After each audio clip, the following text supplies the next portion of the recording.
tungkol sa article na sinulat niyo.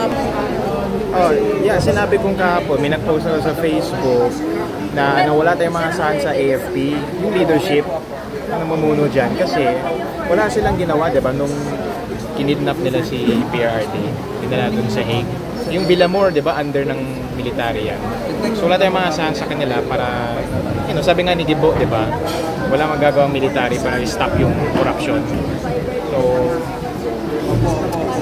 tao lang talaga, people power lang talaga yung natin, yung hope natin, hindi yung okay. So do you support Kiko Barsaga, sir, sa kanang panawagan? Dapat na may impeach ng si Bongbong. matagal na dapat may impeach siya. Thank you po. Sir, Doc, isang question. Yeah po. Sa mga nakalipas na araw po ay nakita po namin na napakaraming nagrarally sa harap ng DOJ at saka Supreme Court. Dahil po tumututol sila doon sa pagkalagay ni Boying Rimulya as doon sa ombudsman. Kayo po, sir, ano po yung reaction nyo dito? Magkakaroon pa ba kaya tayo ng transparency at accountability? Yun na nga dapat kasi po yung ombudsman neutral talaga yan. Kailangan hindi siya more on use politically. Kaya lang alam natin ang tatak ni Rimulya talagang political lahat ng kilos niya. It's more on to protect the admin, it's para sa kanila, hindi talaga para sa tao.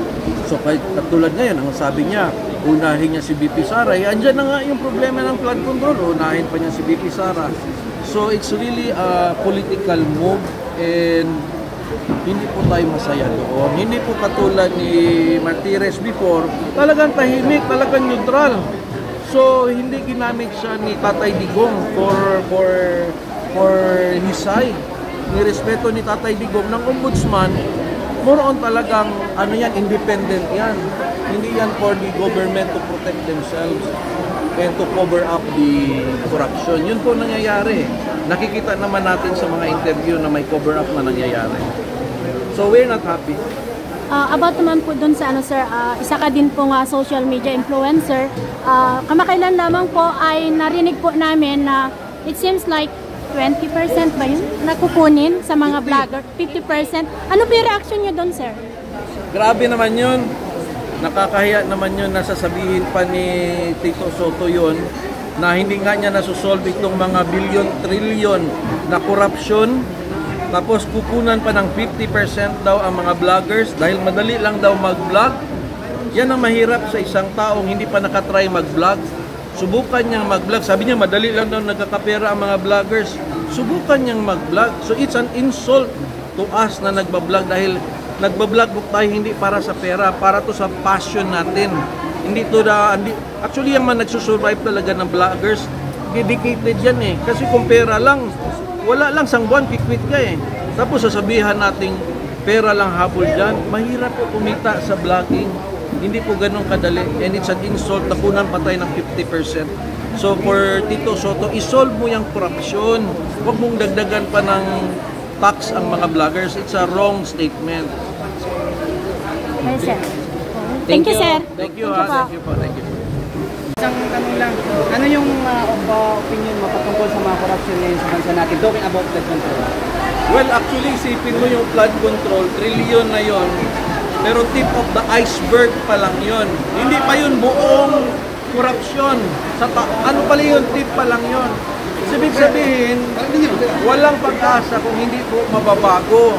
Kasi din, kino-cover up. May solusyon na yung kay Senator Marcoleta Kaya lang kinover up, pinalitan si Senator Marcoleta. Ibig sabihin, talagang walang justisya na mangyayari dito. Kawawa ang Pilipinas. Kaya kailangan ito magsama-sama tayo. Kasi tayo yung tumatayo na hindi na tayo papayag ng ganito. Kasama nung sinabi kanina, ang isang tingting ay walang power, pero pag magsama-sama tayo, magiging walis po tayo. So wag tayong tumigil na magsabing may mali na dapat na itong ihinto. Yun po ang atin. Mali na po ang nangyayari.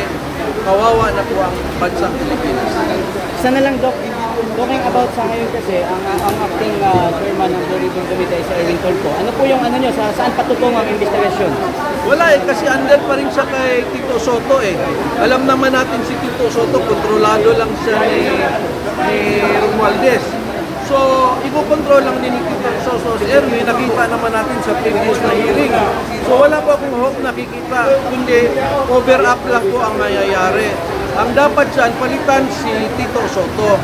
Pagbago na po ang president ng Senate, lalagyan ng bagong chair, then dapat si Senator Marcoleta. Diyan lang po natin makikita ang tunay na paghahanap ng justisya. Ito ngayon kay Erwin po, pasensya, cover up lang po mangyayari. Hindi ako naniniwalang may pagbabago dyan. Hindi lang kaya ni Lacson kasi siyempre meron din siyang mga ibang problema. Pero ganun lang din ang gagawin ni Erwin eh. Hindi niya kayang kampanan yung ginawa ni Senator Marcoleta na ilabas lahat ng baho. Ang gusto nila, pagtakpan. Walang pag-asa kung si Tito Soto ang Senate President. Thank you, Doc.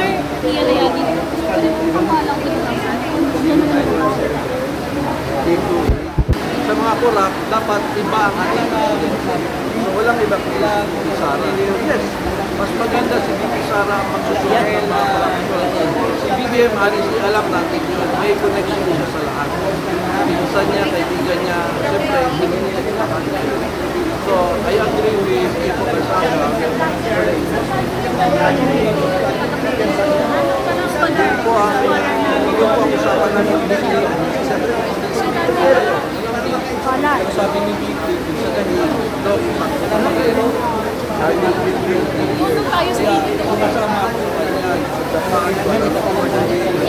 pa kami. Sa mga words na sinasabi niya, nasa formate 100%. Pero hindi lang yung sinasabi namin. Kasi sa 2026, pero pag nag-speak sila, doon ako narinig ito eh. Yung mga words niya, pasensya, matagal akong nakaikinig. Matagal kong Million. Doon na homeless na mga informasyon doon. Homeless and landless citizen. Ayun lang yung sabihin. Ay hindi na pero malinaw na nalakos lang. Yung sikansunan niya na mayroong 1,300 units every year para sa pabahay ng mga batang citizen.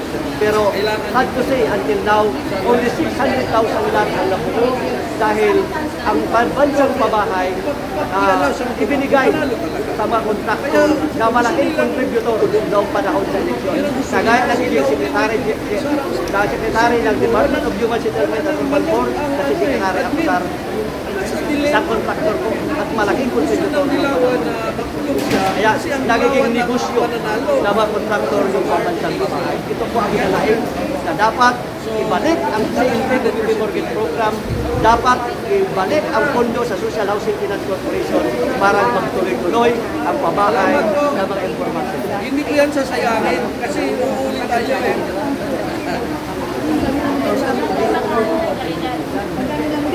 Sen.